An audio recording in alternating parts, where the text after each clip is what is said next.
Assalamualaikum warahmatullahi wabarakatuh. Bismillahirrahmanirrahim. Alhamdulillahi rabbil alamin.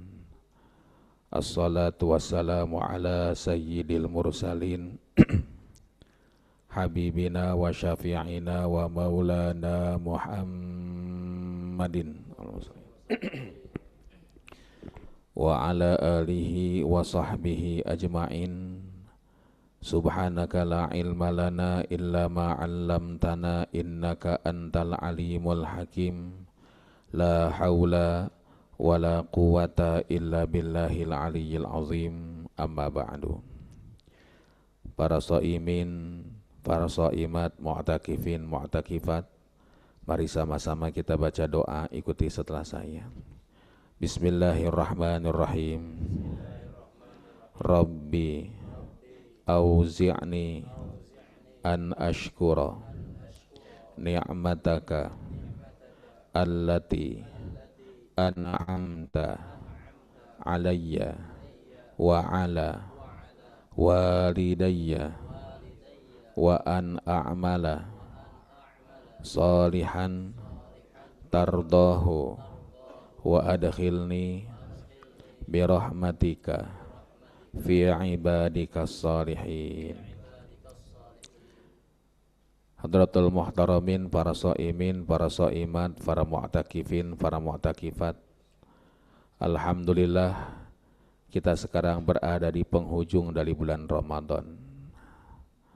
Ramadan sebentar lagi akan meninggalkan kita dengan satu ketidakpastian. Akankah kita bisa berjumpa dengan bulan Ramadan di tahun-tahun yang akan datang? Ramadan akan pergi dari kita dengan sebuah tanda tanya besar di hati kita masing-masing. Apakah dosa-dosa kita sudah diampuni oleh Allah dan amal ibadah kita diterima oleh Allah Subhanahu wa taala? Hanya doa dan munajat di akhir Ramadan ini yang kita sampaikan pada Allah. Semoga Allah Subhanahu wa taala panjangkan umur kita untuk bisa menikmati Ramadan di tahun-tahun yang akan datang, dan Allah Subhanahu wa taala terima dan ampuni dosa kita semuanya. Amin ya rabbal alamin. Para jamaah rahimakumullah, Allah Subhanahu wa taala memberikan kemudahan dan kemuliaan pada umat baginda Rasulullah sallallahu alaihi wasallam. Umat-umat terdahulu, Bapak Ibu-ibu, kalau seandainya bajunya terkena najis, maka baju tersebut tidak akan pernah bisa suci walaupun dicuci 100 kali dengan air. Lalu bagaimana cara mensucikannya? Cara mensucikannya, yang terkena najis tersebut digunting, dibuang. Makanya bisa jadi umat-umat terdahulu bajunya pada bolong, para jamaah rahimakumullah. Tapi Allah berikan kemudahan pada umat Nabi, kalau baju terkena najis, kain terkena najis, tidak usah digunting. Cukup dihilangkan ainun najasahnya, bentak najisnya, warnanya dihilangkan, baunya dihilangkan, siram dengan air yang mengalir, baju itu jadi suci, para jamaah rahimakumullah. Umat-umat terdahulu kalau seandainya akan melaksanakan ibadah, maka tidak bisa dilakukan di sembarang tempat. Harus di tempat yang ditentukan dan dikhususkan. Tapi umat Rasulullah SAW mendapatkan kemudahan. Rasulullah katakan, ju'ilat liyal ardu, dijadikan li bagi aku al ardu, bumi ini. Mohon maaf jamaah rahimakumullah, teksnya, redaksinya adalah untukku. Tapi maaf, yang dimaksud bukan hanya untuk Rasulullah, tapi untuk umatnya. Karena seringkali dalam kaidah fikih dikatakan itlaqul juz wa iradatul kull.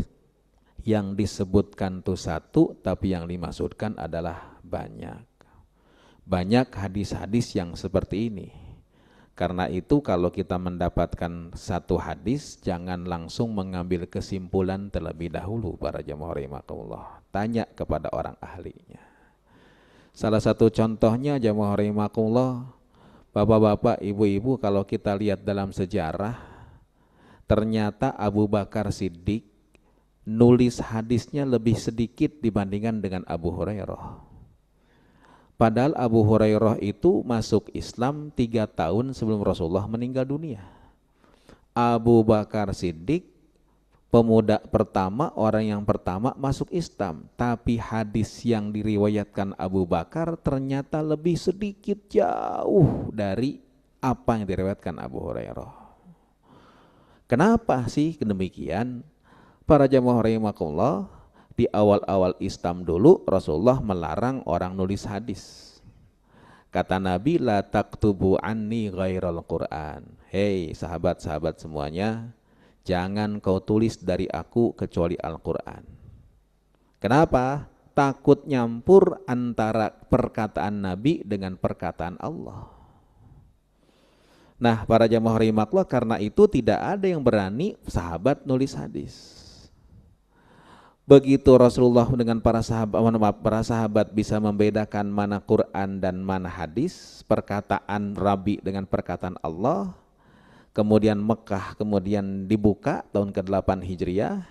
Rasulullah satu ketika khutbah depan Ka'bah.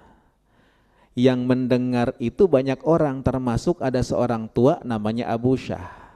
Saat Rasulullah SAW khutbah ceramah, Abu Syah berkata, "Ataktubuli ya Rasulullah." Ya Rasul, mohon maaf, saya ini sudah sepuh, kuping saya udah nggak begitu dengar. Kalau boleh ya Rasulullah, tolong tuliskan apa yang kau sampaikan tersebut. Rasulullah kemudian berkata, uktubu li Abi Syah. Catat perkataanku ini untuk Abu Syah. Mohon maaf, perintahnya untuk Abu Syah.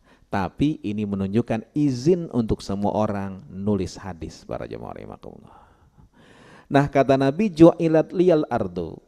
Dijadikan bagiku al-ardu, bumi ini seluruhnya, masjid dan masjid, wa tahuran, dan suci, sehingga kita pun juga boleh sholat dimanapun juga. Para jamaah rahimakumullah, bapak ibu-ibu, umat-umat terdahulu ternyata tidak pernah mendapatkan warisan mukjizat dari nabi-nabinya. Para jamaah rahimakumullah, mohon maaf, Nabi Ibrahim punya mukjizat. Salah satu mukjizatnya dibakar tidak mempan. Tapi umatnya jamaah rahimakumullah itu tidak pernah diwarisi mukjizat Nabi Ibrahim yang dibakar tidak mempan.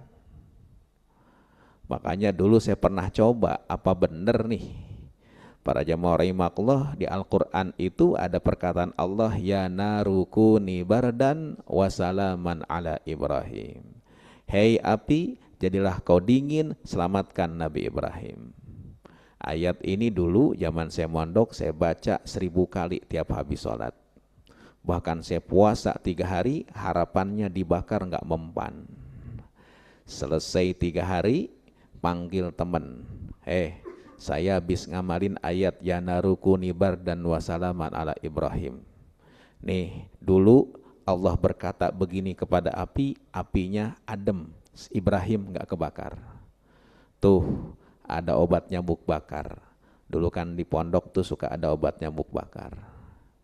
Nih, obat nyamuk bakar, sundut tangan saya. Tadi dulu saya baca dulu 3 kali. Ya narukuni bardan wasalaman ala Ibrahim, saya baca 3 kali. Dibakar tangan saya, alhamdulillah melepuh jamaah rahimakumullah gitu. Mohon maaf, Nabi Musa alaihissalam punya mukjizat. Para jamaah rahimakumullah, salah satunya tongkat. Tongkat ini Allah berikan kekuatan, bukan tongkatnya, tapi Allah berikan kekuatan pada tongkat ini. Tongkat ini begitu dilempar, fa idza hayyatun tas'a, berubah jadi ular. Dipukulkan para jamaah rahimakumullah ke batu, fanfajarat min husnata asyrata aina, terpancar 12 mata air.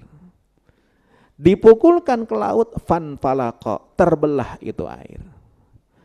Para jamaah rahimakumullah, tapi maaf, umat Nabi Musa tidak diwarisi tongkat itu.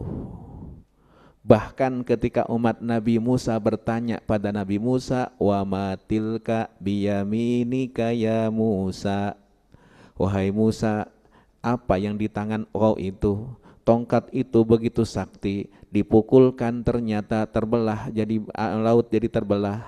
Nabi Musa jawab, tilka asoya, ini tuh tongkat biasa yang kugunakan untuk jalan dan aku giring kambingku kalau aku lagi gembala kambing.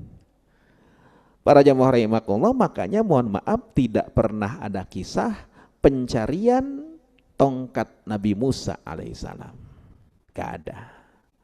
Yang ada kisahnya pencarian golok pembunuh naga. Dulu zaman Kopingho, jamaah rahimakumullah, ada kisah golok pembunuh naga, Tolyongto, jamaah rahimakumullah. Itu ada kisahnya. Nah, para jamaah rahimakumullah, Rasulullah SAW punya banyak mukjizat. Tapi mukjizatnya kecil-kecil dan umatnya tidak diwariskan. Salah satunya Rasulullah SAW makanan di hadapan Nabi ternyata jadi banyak, cukup untuk banyak orang. Itu tidak diwariskan. Kenapa? Karena itu sedikit, kecil mukjizat itu. Tapi justru yang terbesar mukjizat Rasulullah diberikan kepada umatnya, yaitu Al-Quran, ya rahimakumullah.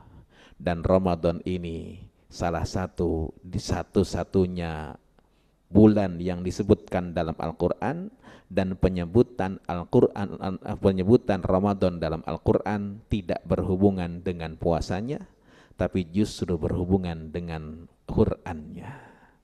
Syahrul Ramadan alladzi unzila fihil Qur'an. Para jamaah rahimakumullah, di bulan Ramadan ini diturunkan Al-Quran. Ulama berbeda pendapat, jamaah rahimakumullah, kapan turun Al-Quran ini. Imam Ahmad Ibnu Hanbal dalam kitab Musnad Ibnu Hanbal meriwayatkan sebuah hadis. Unzilat suhufu Ibrahim, diturunkan lembaran-lembaran suci untuk Nabi Ibrahim. Nabi Ibrahim tuh bapak ibu-ibu tidak mendapatkan kitab suci, tapi punya lembaran suci. Makanya setiap baca surat Al-A'la, itu ditutup surat Al-A'la itu dengan kalimat suhufu Ibrahim wa Musa. Suhuf Ibrahim, lembaran suci Nabi Ibrahim ini turun kapan? Awwala lailatin min Ramadan, di malam pertama bulan Ramadan. Wa unzilatit Tauratu, Taurat Allah turunkan kepada Nabi Musa alaihissalam juga di bulan Ramadan. Kapan? Lisittin madaina min Ramadan, tanggal 6 di bulan Ramadan.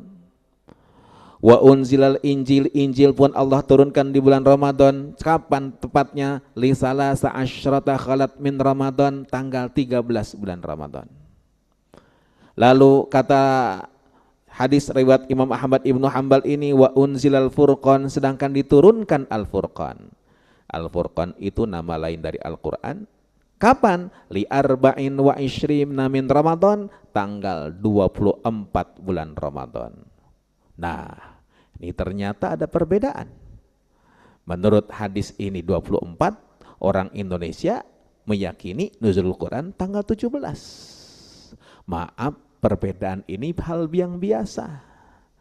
Ulama-ulama Indonesia ngaji pada guru-gurunya, dan guru-gurunya mengambil isyarat dari Al-Quran. Kata Al-Quran, wa ma ghanimtum min syai'in fa inna lillahi khumusahu. Apa yang kau dapatkan dari ghanimah, harta rampasan perang, sebelum dipakai untuk pribadi, dibagikan kepada orang-orang yang ikut perang, dipotong dulu khumus.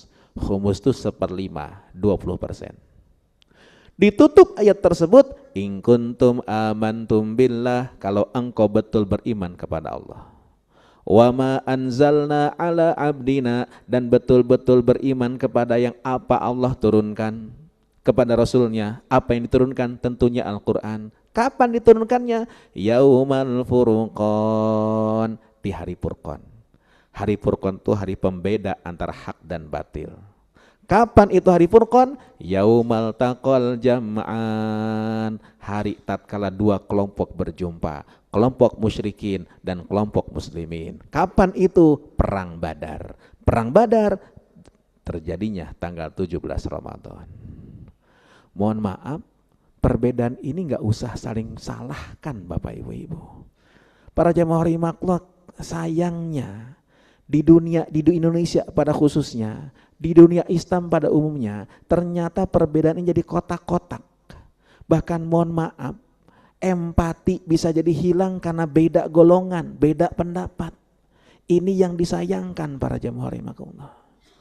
Bapak Ibu, pendapat boleh berbeda karena dalil, karena sebuah ayat bisa jadi sudut pandangnya berbeda.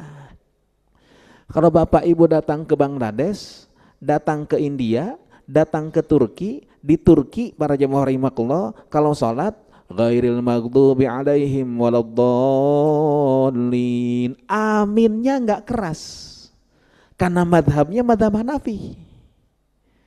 Para jemaah rahimakumullah, saya kebetulan satu ketika bimbing umroh mampir di Turki. Nah, Jumatan kebetulan sholatlah di Masjid Sulaimaniyah, 30 orang kita duduk di tengah-tengah masjid. Khotib naik mimbar, bahasanya pakai bahasa Turki. Belas kita yang gak ngerti. Tapi ternyata walaupun gak ngerti, semuanya melotot. Beda dengan Jumatan di masjid ini para jamaah rahimakumullah. Khotib naik mimbar, pakai bahasa Indonesia, ternyata jamaahnya pada baca doa. Doanya apa? Bismika Allahumma ahya wa bismika amut. Pules semuanya. Ini di Turki bahasanya nggak ngerti, tapi melotot semuanya. Selesai sholat, selesai khutbah, imam maju ke depan. Ghairil maghdubi alaihim waladdallin. Kita nih orang Indonesia 30 orang, kebiasaan di Jakarta. Amin. Suaranya paling keras. Selesai sholat, semasjid melototin kita. Saya bingung kenapa kita dipelototi. Oh iya, jamaah nyolek Ustadz, kenapa kita dipelototi? Saya bilang, oh iya, mazhab Hanafi, maaf, aminnya tidak keras. Kenapa? Karena lihat dohir ayat. Ud'u rabbakum tadarruan wa khufyah. Kalau doa, tunjukkan ketidakberdayaannya di hadapan Allah. Jangan gak usah keras-keras. Tapi mohon maaf, sahabat Nabi dulu amin, suaranya keras, Nabi ngediamkan. Mana yang benar? Serahkan pada Allah Subhanahu wa taala. Yang penting jangan terjadi kotak-kotak. Akhirnya mohon maaf, nolong orang itu tidak harus ditanya akidahnya dulu. Karena itu al-insaniyah, kemanusiaan harus didahulukan dibandingkan fanatisme keagamaan. Itu yang penting para jemaah rahimakumullah. Sayangnya sekarang fanatisme keagamaan habis menghancurkan insaniyah, menghancurkan sisi kemanusiaan. Masya Allah, tabarakallah. Padahal fikih sendiri mengajarkan insaniyah. Maaf, bapak-bapak, ketika tidak ada air boleh tayamum. Betul, air nggak ada boleh tayamum. Air ada, cuma kalau air ini dipakai wudhu, itu ada hewan yang kehausan, maka haram bagi kita untuk menggunakan air itu untuk wudhu. Boleh tayamum. Ini menunjukkan insaniyah didahulukan dibandingkan fanatisme. Sayangnya sekarang di dunia Islam kebanyakan fanatisme dulu yang didahulukan. Humanismenya, insaniyahnya belakangan. Repot para jamaah rahimakumullah. Makanya maaf, di akhir Ramadan ini para jamaah rahimakumullah, mohon maaf, di Al-Quran ini Allah berikan gambaran. Kenapa jadi mukjizat? Karena kunci dunia akhirat adanya di Al-Quran. Bapak-bapak, ibu-ibu, mohon maaf, di Al-Quran ada kisah Siti Maryam, Sayyidatuna Maryam jamaah rahimakumullah. Maryam itu orang pilihan Allah. Tugasnya langsung Allah berikan ngandung Isa, bahkan tanpa bapak. Tapi ternyata begitu Maryam selesai melahirkan dalam suasana yang sangat lemes, dia lapar. Allah ternyata tidak pernah ngasih makan langsung ke mulut seseorang. Allah nggak pernah nyuapin rezeki langsung ke tangan manusia, tapi harus ada usahanya. Maryam lapar, Maryam haus, kata Allah, wahuzzi ilaiki bijid'in nakhlah. Hei Maryam, goyangkan tuh pohon korma. Maaf, pohon korma ini dipeluk, belum tentu kita kepeluk. Digoyangkan, gak akan gerak. Tapi maaf, Maryam yang merupakan pilihan Allah, tugas yang dilakukan tugas Allah, untuk makan aja ternyata tidak mangap langsung disuapin, tapi disuruh goyangin pohon korma. Kalau sudah digoyangkan, apa kata Al-Quran? Tusaqit alaiki rutobal janiyya, rutob korma basah akan jatuh. Secara logika digoyangkan gak akan goyang, apalagi jatuh buahnya. Tapi disinilah Allah Subhanahu wa Ta'ala nyuruh kita untuk balance antara usaha dan doa. Para jamaah rahimakumullah. Dulu bapak-bapak, zaman saya mondok, saya dikasih doa supaya banyak duit. Kayaknya saya mau ngasih ke bapak-bapak nih di bulan Ramadan ini nih, ya kan. Mudah-mudahan mustajab doanya, ya kan. Nih doanya, Bismillahirrahmanirrahim, sama-sama. Ya Rabbana, Ya Quddus, ajib lana bil fulus. Itu doanya yang rahimahullah kita kan. Jadi kalau mau banyak duitnya, mau banyak duit, doanya itu. Ya Rabbana, Ya Quddus, ajib lana bil fulus. Pak, teman saya enggak kerja, enggak usaha, enggak ngajar, selesai mondok, dia cuma duduk di rumah, duduk di masjid, tiap hari baca doa ini 10.000 kali. Alhamdulillah sekarang gila, jamaah rahimakumullah gitu kan. Mohon maaf para jamaah rahimakumullah, Allah tidak pernah ngasih rezeki langsung. Bapak ibu-ibu, kalau orang pergi haji, jamaah rahimakumullah, ada tawaf, ada sa'i, sama-sama tawaf 7 putaran, sa'i 7 putaran. Makanya bisa jadi angka 7 itu angka istimewa. Sampai tawaf 7 putaran, sa'i 7 putaran. Bumi berapa lapis? 7. Langit berapa lapis? 7. Hari berapa hari? 7. Pusing? 7 keliling, ya mohon. Ternyata obatnya pun juga puyer, bintang 7, ya mohon gitu kan. Nah, para jamaah rahimakumullah, mohon maaf Bapak Ibu-ibu, sa'i itu mencari air, airnya dari sofa, mohon maaf, dari sofa lari ke Marwah, airnya nggak keluar dari sofa Marwah, airnya keluar dekat Ka'bah. Itulah ternyata yang dituntut oleh Allah adalah usaha, hasilnya Allah yang ngatur. Para jamaah rahimakumullah, karena itu ketika usaha ikuti cara wudhu. Apa kata Al-Quran kalau mau menghadap sholat? Kenapa si wudhu itu jamaah rahimakumullah basuh tangan? Idza qumtum ila sholati faghsilu wujuhakum wa aydiyakum ilal marafiq. Kalau seandainya kau akan sholat, basuh muka engkau, lalu basuh tangan engkau. Tangan itu sebenarnya dari ini sampai ke pundak, tapi ketika wudhu cuman sampai sikut dibersihinnya. Para jamaah rahimakumullah, ini bisa jadi simbol. Tangan itu lambang dunia. Silahkan kau ambil tuh dunia dengan tangan engkau. Tapi kata Allah, tolong itu dunia bersihkan sampai di sikut. Kalau sampai di pundak dia akan jadi beban. Kalau sampai di hati dia akan jadi Tuhan. Makanya para jamaah rahimakumullah, beres basuh tangan, basuh rambut. Yang sunnahnya itu ini nih, ubun-ubun. Sebenarnya boleh, ini boleh. Tapi kata Imam Syafi'i minimal ubun-ubun. Mazhab Hanafi bahkan 1/4 termasuk ubun-ubun. Tidak lain dan tidak bukan berubah orientasinya dalam hidup ini. Orientasinya hanya Allah Subhanahu wa Ta'ala aja. Makanya pantas di bulan Ramadan ini ada Lailatul Qadar, Pak. Kemarin ketika saya habis ngisi kuliah duhur, ada yang nanya, Ustadz, tahun ini kayaknya malaikat bingung. Dia nanya, lah malaikat bingung, kenapa sebabnya?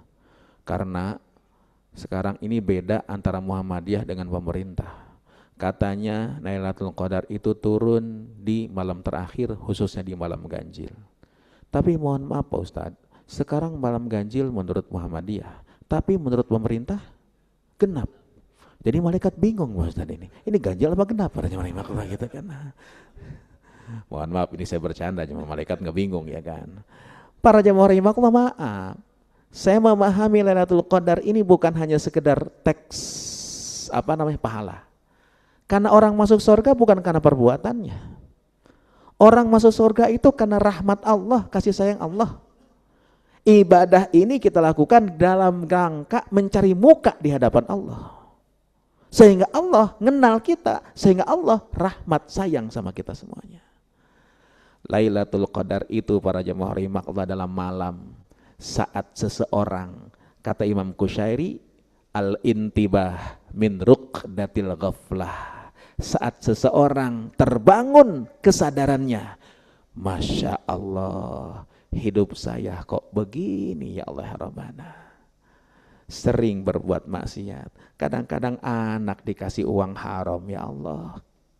Muncul jamaah rahimakumullah al-intibah, rasa bangun min ruqdatil ghaflah, lalu punya resolusi, ya Allah bimbing sisa hidup saya ini ya Allah Rabbana. Makanya orang yang dapat Lailatul Qadar selesai Ramadan dia akan menjadi contoh.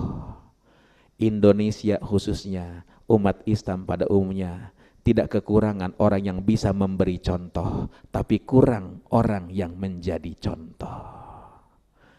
Yang jadi pejabat bisa memberikan contoh, tapi sayang tidak jadi contoh. Yang jadi kiai kadang-kadang gampang memberikan contoh, tapi seringkali tidak menjadi contoh.